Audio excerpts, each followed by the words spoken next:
आपको सारी बात समझाने के लिए ये कॉइन काफ़ी है। Thank you. मान लीजिए आप गवर्नमेंट एजेंसी हैं हो और मैं एक बिजनेसमैन हूँ। मैं आपके पास आता हूँ और ये कॉइन लेके कि ये कॉइन जादुई कॉइन है, ये जितनी बार भी आप उछालेंगे सीधा हेड ही आएगा, टेल आएगा ही नहीं। तो आप क्या बोलेंगे? आप बोलेंगे साबित करके दिखाओ। तो साबित करने के तरीके क्या हैं? आपके पास समय नहीं है कि आप तब तक खड़े होकर देखें जब तक मैं कॉइन टॉस करूं। आप बोलेंगे सारे एविडेंस इकट्ठे कर लो, साबित करो और यहाँ पे जमा कर दो। हम उसको एविडेंस को देखेंगे, अगर वो वैसा ही है तो हम अप्रूव कर देंगे कि एक ऐसा कॉइन है जो हर बार हेड आता है। और फिर आप you are authorize to sell it, आप उसको बेच सकते हैं, जहाँ भी चाहे बेच सकते हैं। अब मैं क्या करूँगा, मैं एविडेंस इकट्ठा कर रहा हूँ। तो एविडेंस इकट्ठा करने का तरीका क्या है? सिंपल कि इसको मुझे उछालना पड़ेगा, राइट? और उछालेंगे तो आपको रिजल्ट पता ही है, आधी बार हेड आएगा, आधी बार टेल आएगा, लगभग ऊपर नीचे। तो जब मैं इसको उछालूंगा तो मैं एविडेंस इकट्ठे कर रहा हूं, तो उसको बाद में दिखाना है मुझे, तो मैं वीडियो रिकॉर्डिंग भी कर रहा हूं और फिर वीडियो रिकॉर्डिंग ले जाता हूं और सबमिट कर देता हूं एज जो गिवन फॉर्मेट में, और उसमें दिखाता हूं कि देखिए जितनी बार मैं इसको टॉस कर रहा हूं उतनी बार वो हेड आ रहा है। और एविडेंस मैंने प्रूव कर दिया और इस कॉइन को मैंने लॉन्च कर दिया और लोगों के बीच में, और लोग इसको खरीदने लगे। यहाँ पे कुछ गड़बड़ होने की कोई चांस है क्या?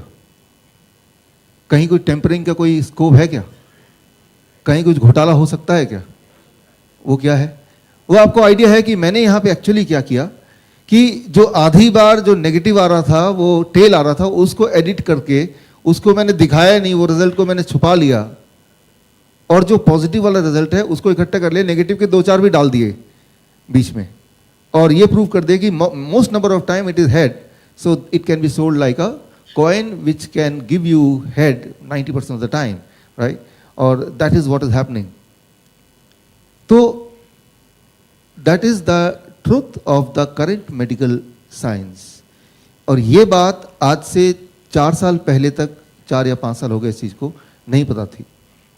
आप अगर एक गवर्नमेंट की वेबसाइट पे जाएंगे, clinicaltrials.gov, यूएस की गवर्नमेंट का, तो क्लिनिकल ट्रायल जब भी होते हैं पूरे दुनिया में, और उसकी ट्रायल से पहले रजिस्ट्री होती है कि आप बताते हैं कि ये ट्रायल मैं करने वाला हूँ, इस दवा का ट्रायल करने वाला हूँ। फिर वॉलंटियर्स होते हैं जो लिख के देते हैं कि ये ट्रायल हम पे हो जाए तो मैं वॉलंटियर कर रहा हूँ फॉर अ मनी। फिर वो ट्रायल होते हैं और ट्रायल का नियम है कि विद इन 1 ईयर वो ट्रायल का नतीजा कुछ भी है उसको आपको सबमिट करना है, उसको आपको मेडिकल जर्नल में पब्लिश करना है। That is what. जो लोग ट्रायल करते हैं वो एक बिजनेसमैन है, उनका सिर्फ काम ये है कि ट्रायल से अगर ये सक्सेस हो जाता है तो वो ट्रायल हम पब्लिश करेंगे और पब्लिश रिपोर्ट गवर्नमेंट को सौंप देंगे, एफडीए को सौंप देंगे, एफडीए उसके बेसिस पे अप्रूवल दे देगा, और वो अप्रूवल होने के बाद उसको ह्यूमैनिटी में, ह्यूमंस में उसको सेल करने योग्य हो गया, वो मिल गया, तो then it can become a business. That's what is the model. और ये मॉडल चल रहा है पिछले करीब, अब तो 100 साल हो गए। This is the model in the world. जब भी अगर आपको भी कोई दवा लानी हो तो पहले क्लिनिकल ट्रायल में जाके ट्रायल करके दिखाना होगा, पहले रजिस्ट्री करनी होगी। अब क्या है कि जब ट्रायल करना है, मान लो एक दवा आपने खोज निकाला, एक मॉलिक्यूल, एक नया ड्रग आपने निकाला, तो आपको ट्रायल करके इसको प्रूव करना पड़ेगा कि it is working most of the time. Most of the time, ज़्यादातर टाइम ये काम करेगा, कुछ टाइम नहीं भी काम कर सकता पर ज़्यादातर टाइम काम करेगा। तो आप क्या कर सकते हैं, एक आइडिया ये है कि इस कॉइन की तरह आपने कई सारे ट्रायल कर दिए और उनमें से जाहिर है कई सारे ट्रायल, आधे ट्रायल नेगेटिव भी आ सकते हैं, उनको आपने हाइड कर दिया, राइट? वो ट्रायल को आपने दिखाया नहीं किया, उसको पब्लिश ही नहीं किया। पब्लिश करना ना करना वो आपके हाथ में है, राइट? क्योंकि वो ट्रायल आप ही कर रहे हैं, उसका कंट्रोल आपके ही हाथ में है, राइट? उसको पब्लिश नहीं कराया, उसको रजिस्टर शुरू में कर दिया, क्योंकि रजिस्टर किया बिना ट्रायल तो शुरू हो ही नहीं सकता। It has to be registered first, right? तो पहले रजिस्टर कर दिया, लेकिन जब रजिस्टर कर रहे हैं तब ये नहीं पता इसका नतीजा क्या आएगा, और जब नतीजा या तो पॉजिटिव आएगा या नेगेटिव आएगा। The moment it is negative तो उसको फिर आगे पब्लिश नहीं कराई, उसकी बात गोलमोल कर दिया, उसको कभी पूछा भी नहीं। 2012 में इसका खुलासा हुआ। सारे ट्रायल जितने हैं, जब से एफडीए बना तब से सारे ट्रायल को इकट्ठा किया और देखा गया कि 50%, exactly 50% of the trial are never been reported. उनका रिपोर्टिंग हुई नहीं कभी।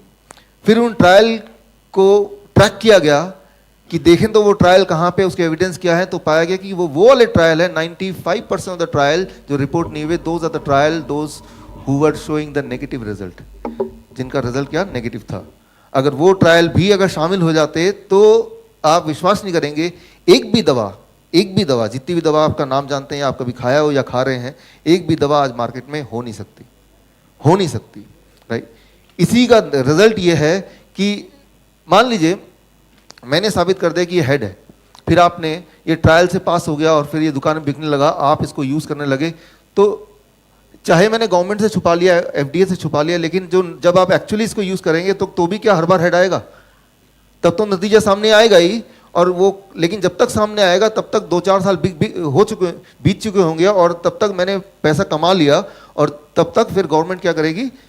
वो क्या कर सकती है ज़्यादातर? इसको बैन कर देगी। लेकिन बैन करने का जो मेडिकल इंडस्ट्री में जो प्रोसेस है, कोई दवा अप्रूव होने के बाद बैन करने का जो average time that is about 18 years, 16 to 18 years, right. दवा मार्केट में आई और उसके बाद एडवर्स रिएक्शन पता करने के लिए पता होता, it takes about 4 to 5 years. आपने आज जो दवा खाया, इसका एडवर्स रिएक्शन आप पे क्या होगा वो आज तो थोड़ा बहुत पता चलेगा, in the form of headache, in the form of loose motion, in the form of stomach ache, in the form of weakness या फिर एलर्जी। लेकिन एक्चुअल एडवर्स रिएक्शन क्या होगा वो आज से ऑन एवरेज 4 साल 2 महीने तब पता चलेगा। लेकिन तब तक लाखों लोगों ने ऑलरेडी वो दवा खा लिया है और सिमल्टेनियसली उनको वो एडवर्स रिएक्शन ऑलरेडी होना शुरू कर दिया है।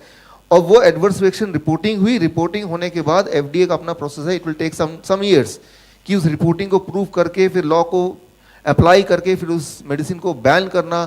तो वो पूरा जो एक साइकिल है, that cycle is about 12 years to 16 years to 18 years, 18 साल।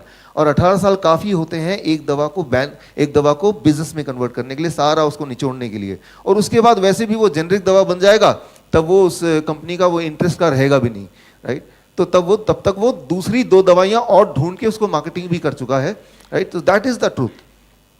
आज जो दवा आप खा रहे हैं इस वक्त, आप में से सब के सब कोई ना कोई छोटी मोटी दवा ले ही रहे हैं। Most of the time it is preventive medicine, right, कि हार्ट अटैक से बचाएगा या ब्लड प्रेशर से बचाएगा, कुछ हो ना जाए ले लें, राइट। एक बात मैं आपको बताना चाहूंगा कि दवा खाने की वजह से आप जिंदा नहीं हैं। मुझे हैरानी है कि दवा खाने के बावजूद भी आप जिंदा हैं।